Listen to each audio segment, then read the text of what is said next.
सभी मित्रों को नमस्कार। मैं कथाव्यास ज्योतिष सलाहकार सुनील त्रिपाठी एक बार पुनः आप सभी का अपने स्पर्श 7 चैनल से हार्दिक स्वागत करता हूं। मित्रों, आइए मार्गशीर्ष शुक्ल पक्ष की एकादशी की कथा महात्मा का श्रवण करें। और उससे पहले आप सभी को सपरिवार आज हमारे 25 दिसंबर बड़ा दिन भी जिसको बोला जाता है हमारे हिंदू शास्त्र में, आज से कहते हैं कि दिन बढ़ता है। वैसे तो साइंटिस्ट के हिसाब से, वैज्ञानिकों के हिसाब से 21 तारीख सबसे छोटा दिवस होता है, 22 तारीख से दिन बढ़ना शुरू होता है। लेकिन हमारे जो हिंदू रीति रिवाज में 25 तारीख को बड़ा दिन भी माना जाता है और आज ईसा मसीह का जन्मदिन अर्थात क्रिसमस भी है। तो सभी को मैरी क्रिसमस और सभी को बड़े दिन की हार्दिक शुभकामनाएं। आइए मार्गशीर्ष शुक्ल पक्ष मोक्षदा एकादशी की कथा बड़े प्रेम से श्रवण करें। बोलो एकादशी महात्मा की जय, बोलो एकादशी महात्मा की जय, लक्ष्मी नारायण भगवान की जय, तुलसी मैया की जय।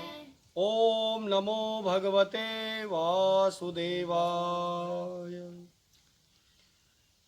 धर्मराज युधिष्ठिर भगवान श्री कृष्ण से बोले कि हे प्रभु, अब आप मुझे मार्गशीर्ष शुक्ल पक्ष की एकादशी का क्या नाम है और इसकी क्या विधि है और इसके संबंध में क्या कथा महात्मा है, श्रवण कराइए। तब भगवान श्री कृष्ण बोले, हे राजन, तुम्हारा प्रश्न बड़ा उत्तम है। मार्गशीर्ष कृष्ण पक्ष को जो एकादशी उत्पन्न हुई उसी का नाम उत्पन्ना एकादशी है। तो मूर नामक दैत्य को मारने के कारण मेरे शरीर से उनकी उत्पत्ति हुई, इसीलिए उनका नाम हुआ उत्पन्ना एकादशी। और इस एकादशी का वर्णन मैंने पहले पक्ष की एकादशी में कर दिया है। आइए अब इस मार्गशीर्ष शुक्ल पक्ष की जो मोक्षदा एकादशी है उसकी कथा का मैं वर्णन करता हूँ। इस एकादशी का नाम है मोक्षदा। मोक्ष प्रदान करने वाली है, पापों को हरने वाली है। इसमें दामोदर भगवान की पूजा अच्छी तरह करनी चाहिए, तुलसी की मंजरी धूप दीप से भगवान की आराधना करनी चाहिए। और इसके संबंध में एक पुराण की कथा भगवान श्री कृष्ण कहते हैं कि मैं तुमसे कहता हूँ कि जिसके माता पिता अधोगति में गए हुए हों तो इस एकादशी के व्रत को करने से उनके माता पिता पितृ भी अधोगति से सदगति को प्राप्त हो जाते हैं। हे राजन, वैष्णवों में पूज्य चंपक नामक एक सुंदर नगर था और वहां पर प्रजा की रक्षा करने वाला वैखानस नाम का एक राजा था। एक दिन उसने स्वप्न में अपने पिता को अधोगति में गया हुआ देखा तो बड़ा आश्चर्य हुआ और उसने प्रातःकाल उठकर ब्राह्मणों को सब वृत्तांत सुनाया और कहा कि मेरे पिता को मैंने नरक में पड़ा हुआ देखा, तो कैसे मैं अपने पिता का उद्धार करूं, इस बात से मैं बहुत चिंतित हूं। मेरे पूर्वजों को मोक्ष हो, मेरे पिता को मोक्ष हो, ऐसा कोई उपाय बताइए। तब ब्राह्मणों ने कहा कि हे राजन, कुछ ही दूर पर पर्वत मुनि का आश्रम है, उन्हीं के पास चलना चाहिए, वे ही आपकी इस समस्या का और इस शंका का निवारण करेंगे।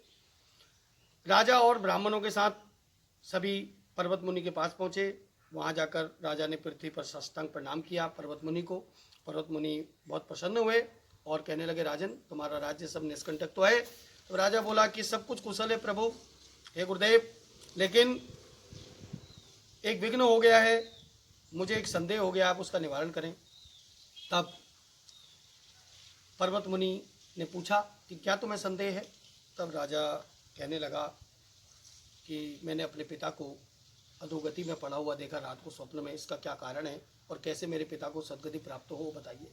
पर्वत मुनि ने आंखें बंद करी और आंखें बंद करके उसके पिता के भूतकाल को देखा और तब आंखें खोलकर बताया कि हे राजन, तुम्हारे पिता ने काम के वशीभूत होकर अपनी पत्नी को रति न देकर किसी और स्त्री को रति दी, इस कारण से वह पाप के भागीदार होकर नरक में पड़े हुए हैं। तो राजा बोला कि किस व्रत और दान के करने से मेरे पिता को सदगति प्राप्त होगी। तब पर्वत मुनि ने कहा कि हे राजन, मार्गशीर्ष शुक्ल पक्ष की मोक्षदा नाम की जो एकादशी है उसका यदि तुम लोग व्रत करो और उसका पारणा करके उसका संकल्प अपने पिता के नाम पर दे दो तो तुम्हारे पिता को सदगति प्राप्त हो जाएगी। राजा ने अपने घर आकर अगहन के सुदी की एकादशी अर्थात मोक्षदा एकादशी का व्रत किया और उसका पुण्य अपने पिता को दे दिया। तब वैखानस राजा का जो पिता अधोगति में पड़ा हुआ था वो वहाँ से निकलकर स्वर्ग को, बैकुंठ लोक को चला गया। आकाश से स्पष्ट शब्दों में उसने अपने पुत्र राजा से वैखानस से कहा कि हे पुत्र, तेरा कल्याण हो, ऐसा कहकर वह बैकुंठ धाम को चला गया। भगवान श्री कृष्ण कहने लगे, हे राजन, जो कोई मोक्षदा एकादशी के इस व्रत को करते हैं सभी पापों से मुक्त होते हैं, और जो कोई इस कथा के महात्मा को केवल श्रवण करते हैं उनको भी 1000 गौदान का फल प्राप्त होता है और सभी को पुण्य प्राप्त होता है। एकादशी की कथा के पश्चात एकादशी माता की आरती को भी जरूर करना चाहिए, अवश्य करना चाहिए। उसका लिंक आपको हमारी इस वीडियो की डिस्क्रिप्शन में मिल जाएगा, तो वहाँ से ले लें और एकादशी माता की आरती भी करें सभी का कल्याण की कामना से। अब इस वीडियो को यहीं पर समाप्त करते हैं। सभी का कल्याण हो। आइए 12 अक्षर मंत्र का उच्चारण करते हुए इस कथा को यहीं पर विश्राम देते हैं। ओम नमो भगवते वासुदेवाय। ओम नमो भगवते वासुदेवाय। नमो नारायण।